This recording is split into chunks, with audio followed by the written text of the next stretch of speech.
didukung oleh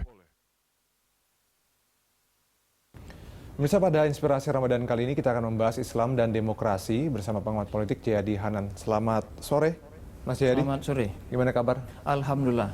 Puasa masih tetap segar? Insya Allah ya? masih. Ya. Ini hari kelima kita Ini ya. hari kelima. Oke, kita bicarakan soal demokrasi dan Islam. Sebetulnya kita harus tahu dulu konsep utama dari demokrasi itu seperti apa sih menurut Anda? Ada banyak ya definisi soal demokrasi, tapi kalau saya mudahkan itu definisinya kira-kira begini. Demokrasi itu adalah satu cara mengelola kekuasaan atau tata kelola politik atau kekuasaan yang berorientasi kepada kepentingan orang banyak atau kepentingan rakyat banyak. Karena itu kemudian Abraham Lincoln kemudian menerjemahkannya menjadi pemerintahan dari rakyat oleh rakyat untuk rakyat. Ya. Karena orientasi dari demokrasi itu adalah sistem politik atau sistem pemerintahan membuat kebijakan-kebijakan publik itu yang mencerminkan suara orang banyak, yang mencerminkan aspirasi orang banyak. Karena itu dasar dari demokrasi adalah yang disebut dengan kedaulatan rakyat. Jadi rakyat yang memiliki satu prinsipnya bahwa rakyatlah yang menentukan apa yang harus dijadikan sebagai kebijakan-kebijakan. Karena kebijakan-kebijakan itu nanti akan terkait dengan urusan-urusan dari rakyat banyak gitu. Itu prinsip dasar dari demokrasi. Karena itu demokrasi yang demokrasi yang sudah berjalan itu di tingkatan praktis harus bersifat responsif. Demokrasi yang tidak hanya bersifat prosedural, hanya pemilu misalnya atau pertemuan untuk membuat undang-undang, bukan hanya itu, tapi demokrasi dalam tingkatan yang paling praktis haruslah bersifat responsif. Artinya ketika ada masalah-masalah yang terkait dengan masalah orang banyak, kebijakan publik, maka sistem politik harus mampu merespon itu dengan cepat, dengan baik gitu. Nah, apa contohnya? Misalnya gini, di dalam sebuah negara demokrasi yang sudah responsif itu kalau ada misalnya jalan berlubang, maka jalan berlubang itu tidak berlama-lama tuh sampai memakan korban misalnya. Sistem politik, sistem pemerintahan, para pengambil kebijakan dengan cepat respon terhadap itu, karena kalau ada jalan berlubang itu kan merugikan orang banyak. Dan itu bukan aspirasi orang banyak untuk memiliki jalan berlubang.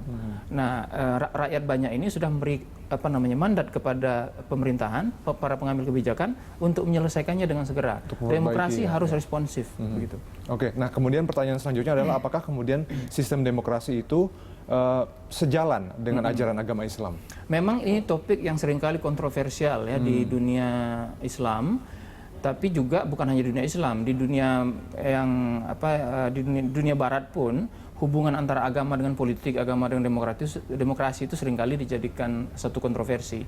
Nah, dalam konteks Islam memang ada sejumlah pihak yang menganggap demokrasi tidak kompatibel dengan Islam. Tapi banyak sekali para ahli yang menyatakan bahwa tidak ada pertentangan.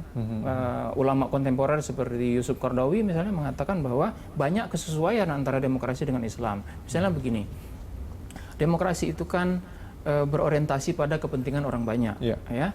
Supaya kebijakan-kebijakan dalam demokrasi, dalam politik itu berorientasi kepada kepentingan rakyat banyak, maka para pengambil kebijakan negara itu harus bertanya kepada rakyat banyak. Artinya berkonsultasi kepada rakyat banyak. Apa cara macam-macam kan? Yang paling kita kenal pemilu. Itu kan sebetulnya secara esensial adalah cara para pengambil kebijakan berkonsultasi dengan pemegang kedaulatan dalam rakyat apa yang mereka inginkan. Nanti diterjemahkan menjadi siapa dan apa ya termasuk. Lalu nanti diterjemahkan menjadi kebijakan-kebijakan, membuat jalan, menciptakan lapangan kerja dan sebagainya. Itu artinya ada musyawarah di situ, ya. Nah, soal musyawarah ini misalnya, jadi musyawarah atau konsultasi atau bertanya kepada rakyat banyak itu sangat penting dalam demokrasi. Nah, dalam Islam musyawarah juga sangat penting. Misalnya ada ayat dalam Al-Qur'an yang menyatakan wasyawirhum syura bainahum. Dan mereka bermusyawarah dalam urusan-urusan mereka. Jadi dalam hal menyelesaikan urusan-urusan orang banyak, para pemimpin dalam Islam pun bermusyawarah, gitu, bermusyawarah, termasuk bertanya kepada rakyat banyak. Kalau kita dari sisi itu, maka ada kesesuaian antara demokrasi dengan Islam, gitu. Apa kemudian yang membuat banyak kalangan juga berpikir bahwa ada ketidaksesuaian? Ketidaksesuaiannya itu di sisi apa? Misalnya begini, ada anggapan bahwa yang namanya demokrasi itu semuanya diserahkan kepada kedaulatan misalnya manusia. ada istilah kan Vox Populi, Vox Dei, ya. suara rakyat, suara Tuhan. Jadi seharusnya pengertian Vox Populi, Vox Dei itu tidak harus dipahami sebagai Tuhan dalam arti seperti orang Islam memahami Tuhan, kan? Tapi Vox Populi, Vox Dei itu bisa kita pahami dalam arti bahwa karena demikian pentingnya ya rakyat itu, karena kan sistem politik itu ujung-ujungnya kan untuk mengelola kepentingan rakyat, kan gitu. Karena demikian pentingnya suara rakyat, maka dia seolah-olah seperti suara Tuhan gitu, yang harus diikuti sedapat mungkin dilaksanakan kepentingan rakyat gitu. Nah, lalu itu berarti bahwa bertentangan karena dalam Islam yang berdaulat bukan orang tapi apa namanya Tuhan gitu kan, atau Allah Subhanahu wa taala.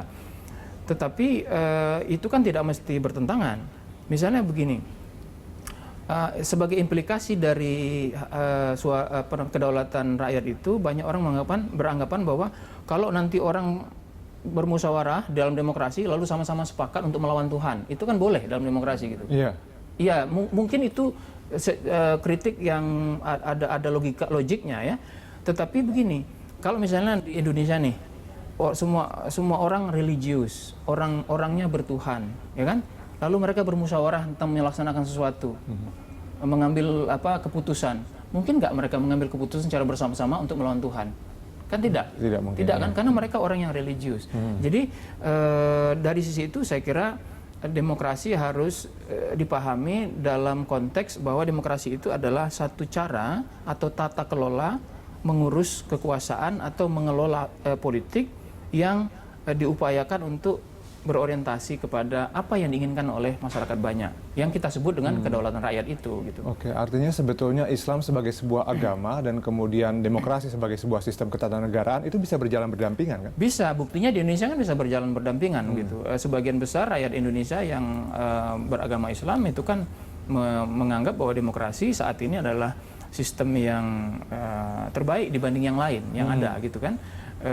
Jadi memang kalau mau dipertentangkan selalu ada pertentangan, tapi kalau kita mau mencari kesesuaiannya, sangat banyak kesesuaian antara praktek-praktek demokrasi dengan kesesuaian dalam Islam. Lebih banyak ketidaksesuaian atau kesesuaiannya? Sementara ini kalau kita lihat esensi demokrasi, saya kira itu lebih banyak kompatibilitasnya dengan apa yang diinginkan oleh Islam. Misalnya Islam menginginkan pengelolaan politik itu secara adil. Ya, demokrasi memiliki prinsip bahwa setiap orang harus diperlakukan secara sama, tidak boleh ada diskriminasi, tidak boleh ada diktator mayoritas atau tirani minoritas. Itu tidak boleh ada. Dalam Islam harus adil. Di Quran dikatakan i'dilu wa aqrabu littaqwa. Bersikaplah adil kamu, karena adil itu lebih dekat kepada takwa. Dalam demokrasi pun nilai-nilai keadilan adalah nilai yang dijunjung tinggi. Di dalam Islam keteraturan itu sangat penting. Ya, harus ada aturan hukum yang melindungi semua orang supaya bisa adil kan? Karena kalau tidak ada payung hukumnya itu tidak bisa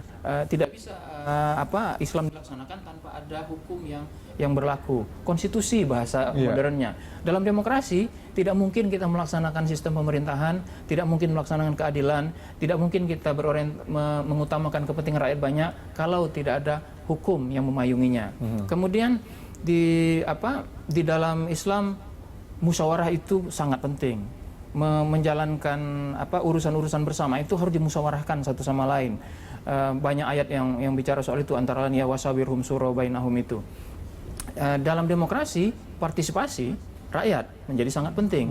Bayangkan kalau ada pemilu tidak ada partisipasi rakyat, gitu ya? Atau sistem pemerintahan ketika sudah berjalan tidak ada partisipasi rakyat. Itu juga jadi dalam Islam ada musyawarah, ada partisipasi, dalam demokrasi juga ada. Kemudian di dalam Islam setiap orang harus bertanggung jawab. Iya, Ya, betul. bertanggung jawab, harus ada akuntabilitas. Bahkan pertanggungjawaban dalam Islam tidak hanya di dunia ini, ya kan? Pertanggungjawaban dalam Islam itu di dunia dan nanti ditanya lagi di akhirat. Dalam demokrasi juga begitu. Cuman memang batasnya di dunia ya. Ada pertanggungjawaban. Kalau Anda berbuat baik, maka rakyat akan menilai Anda baik. Kalau tidak, rakyat akan menagih janji-janji Anda, misalnya begitu. Ini pertanggungjawaban. Jadi dari berbagai sisi itu ada banyak kesesuaian antara Islam dan demokrasi. Jadi lebih banyak kesesuaian, ya? Sekali lagi, demokrasi sebagai sebuah sistem pengelolaan kekuasaan yang berorientasi kepada rakyat banyak. Oke, Mas Jayadi, kita harus break dulu Sina. Kita akan lanjutkan di segmen berikutnya. Pemirsa, tetaplah bersama kami di Inspirasi Ramadan.